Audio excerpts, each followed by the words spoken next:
সালামু আলাইকুম ওয়া রাহমাতুল্লাহি ওয়া বারাকাতুহু। কেমন আছেন গাইস? আশা করি সবাই ভালো আছেন। আজকে এই আলহেরা ইংলিশ লার্নিং এর পক্ষ থেকে ইন্টারেক্টিভ ফ্রেজ আবার মাস্টার ক্লাসে আরো একটি ভিডিও নিয়ে আসলাম। আজকের বিষয় হচ্ছে ওয়ার্ক এন্ড ক্যারিয়ার। আমরা গত একটা সিরিজ করেছিলাম যেখানে ছাত্রদের স্টুডেন্ট স্টাডি, তারপরে ক্লাসরুম, পরীক্ষা, এক্সাম এই সংক্রান্ত ভোকাবুলারি গুলো আজকে শিখছিলাম গতবার। আজকে আমরা শিখবো ওয়ার্ক এন্ড ক্যারিয়ার। ওয়ার্ক এবং ক্যারিয়ার সম্পর্কিত যে ভোকাবুলারি গুলো আছে সেগুলো ইনশাল্লাহ আমরা আজকে শিখবো। তাহলে শুরু করা যাক, বিসমিল্লাহ। রহিম wanted to get ahead in his company.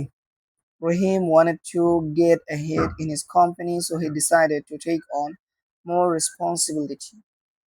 So এখানে গাইস গেট ahead এটা একটা ভোকাবুলারি, এটার অর্থ কি দেখি। উন্নতি করা। গেট ahead মানে হচ্ছে উন্নতি করা। যেমন এখানে দেওয়া আছে she works hard to get ahead in her career. সে কঠোর পরিশ্রম করে তার ক্যারিয়ার উন্নতি করতে।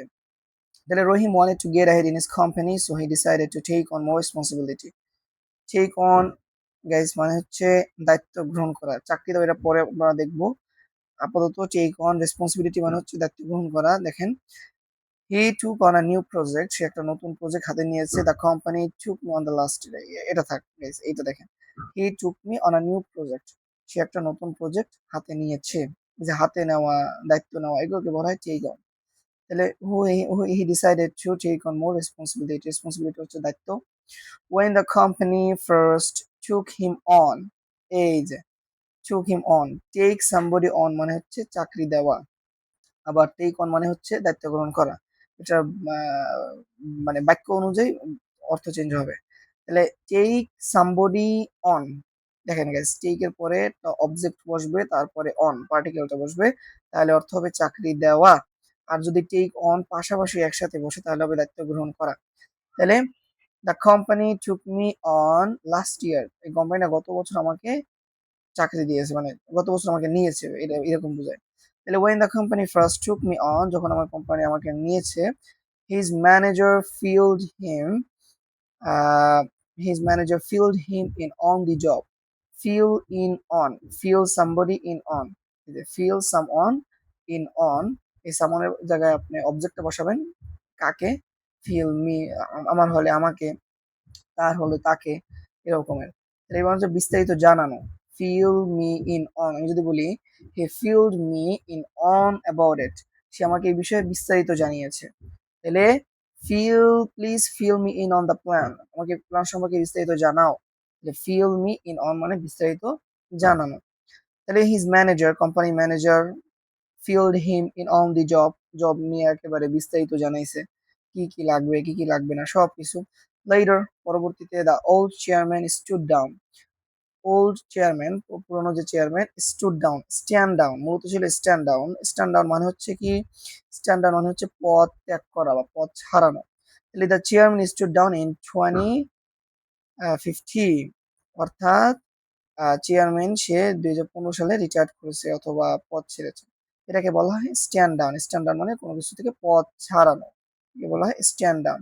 তো বলছে যে ওল্ড চেয়ারম্যান স্টুড ডাউন, পুরাতন যে চেয়ারম্যান সে পদ ত্যাগ করছে, and new chairman took over. Took over মানে কি গাইস? টুক ওভার মানে হচ্ছে দায়িত্ব গ্রহণ করা। দায়িত্ব গ্রহণ করাকে বলা হয় টুক ওভার, মানে পদ সংক্রান্ত যে দায়িত্বগুলো আছে, যে ম্যানেজার অথবা সিইও অথবা আপনার সহকারী, অর্থাৎ বিভিন্ন ধরনের যে পদ সংক্রান্ত যে দায়িত্ব গ্রহণ করা, এটাকে বলা হয় টেক ওভার। যেমন Sara took over as a manager, সে একজন ম্যানেজার হিসেবে দায়িত্ব গ্রহণ করেছে। তাহলে বলছে যে নিউ চেয়ারম্যান টুক ওভার, একজন নতুন চেয়ারম্যান সে এবার নতুন ভাবে শপথ নিয়েছে বা দায়িত্ব গ্রহণ করছে। The new chairman carried out many changes. Carry out মানে পূর্ণ করা, সম্পূর্ণ করা। দেখেন গাইস, সম্পূর্ণ করা, ক্যারি আউট মানে সম্পূর্ণ করা। দেখেন they carry out the project successfully, তারা প্রজেক্টটা সফলভাবে শেষ করেছে বা সম্পন্ন করেছে। তাহলে the new chairman carried out many changes, অনেক চেঞ্জ করেছে, সম্পন্ন করেছে। On the Rahim's boss asked him to fix up a staff meeting.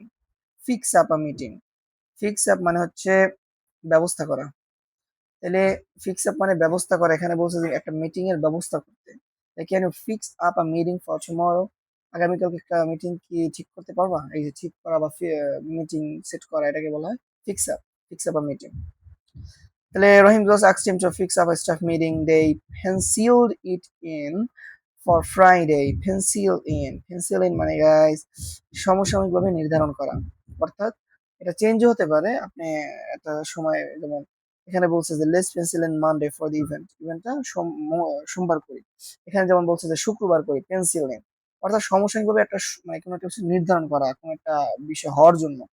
এটা হতে পারে একটা ইভেন্ট অথবা একটা মিটিং অথবা কোনো একটা ক্লাস, এরকম। Pencil it in for Friday, pencil in, এবং মাঝখানে অবজেক্টটা বসছে আপনার, অর্থাৎ পেন্সিল সামথিং ইন, পার্টিকেল এবং মেইন ভার্বের মাঝখানে অবজেক্টটা বসবে। তাহলে দেই pencil it on for Friday, অর্থাৎ মিটিংটা ফ্রাইডেতে হবে। আফটার এভরিওয়ান পুল টুগেদার মানে হচ্ছে একসাথে কাজ করা। The team pool together to finish the work, টিমটা তারা সবাই একসাথে কাজ করেছিল, মানে কাজটা শেষ করতে তারা একই সাথে কাজ করেছিল এভাবে, pull together. After everyone pulled together, they got the work done quickly. তারা কাজটা সহজে শেষ করে, then they knocked off and went home. knock off knock off মানে কি? knock off মানে হচ্ছে কাজ শেষ করা, যে কোনো একটা কাজ শেষ করতে বলা হয় knock off। তাহলে আমরা বিকেল 5টায় কাজ শেষ করতে হবে, কি হবে? we knocked off at 5 p.m. we knocked off at 5 p.m. এই যে knock off। A few months later, some workers were laid off. lay off মানে হচ্ছে চাকরি থেকে ছাঁটাই করা। lay off মানে হচ্ছে চাকরি থেকে ছাঁটাই করা। যেমন বলি যে অনেক কোম্পানি অনেক কর্মীকে ছাঁটাই করেছে, কি হবে? the company laid off many workers.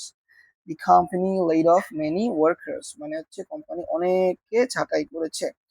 A few months later, some workers were laid off. কিছু ওয়ার্কাররা তাদেরকে ছাঁটাই করা হয়েছে। But Rahim stayed, কিন্তু রহিম ছিল। He followed up an important business call and did well. Eventually, the manager decided to step down. আস্তে আস্তে রহিম ছিল, সে বিভিন্ন ধরনের বিষয়গুলো ডিল করতেছিল ভালোভাবেই। ইভেনচুয়ালি পরবর্তীতে আপনার দ্য ম্যানেজার ডিসাইডেড, ম্যানেজার সিদ্ধান্ত নিয়ে to step down. Step down মানে পদত্যাগ করা, পদত্যাগ করাকে বলে স্টেপ ডাউন। যেমন তার পজিশন থেকে পদত্যাগ করছে, কি হবে? He stepped down from his position. এটা the manager decided to step down and hand over his position to Rahim. Hand over মানে দায়িত্ব হস্তান্তর করা, একজনের দায়িত্ব আরেকজনকে হস্তান্তর করাকে বলে হ্যান্ড ওভার। তাহলে he handed over the job to her assistant, তার জবটা তার অ্যাসিস্ট্যান্টকে হস্তান্তর করেছে। তাহলে and handed over his position to Rahim. People often left Rahim to it because they know he could do the job himself. তাহলে people often left him, এখানে মূলত leave him, leave এর past form হচ্ছে left। তাহলে কাউকে নিজের মতো কাজ করতে দেওয়া, কাউকে নিজের মতো, আপনি কাউকে একটা কাজ করতে দিলেন এই বিশ্বাস করে যে সে কাজটা করবে, সে কাজটা ফাঁকি দিবে না, সে কাজটা সুন্দর মতো শেষ করবে, এটাকে বলা হয় leave someone to do to it। তাহলে যেমন দেখেন, I will leave you to it now, আমি তোমাকে একটা কাজটা এখন দেবো, আমি জানি যে তুমি কাজটা সুন্দর মতো শেষ করবো, তোমার উপর বিশ্বাস আছে, আস্থা আছে, এভাবে I will leave you to it now. Okay.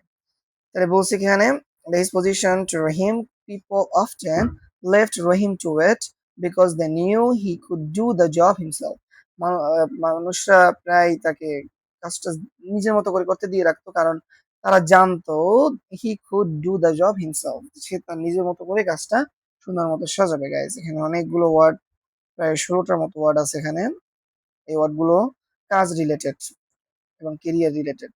আপনারা এগুলো রিভাইজ দিবেন ইনশাআল্লাহ, যদি স্ক্রিনশট নেওয়া লাগে এখান থেকে নেন, এগুলো পরে রিভাইজ দিবেন। কালকে ইনশাআল্লাহ আমরা পরবর্তী ভিডিওটা বিজি অ্যান্ড টাস্ক নিয়ে আসবো,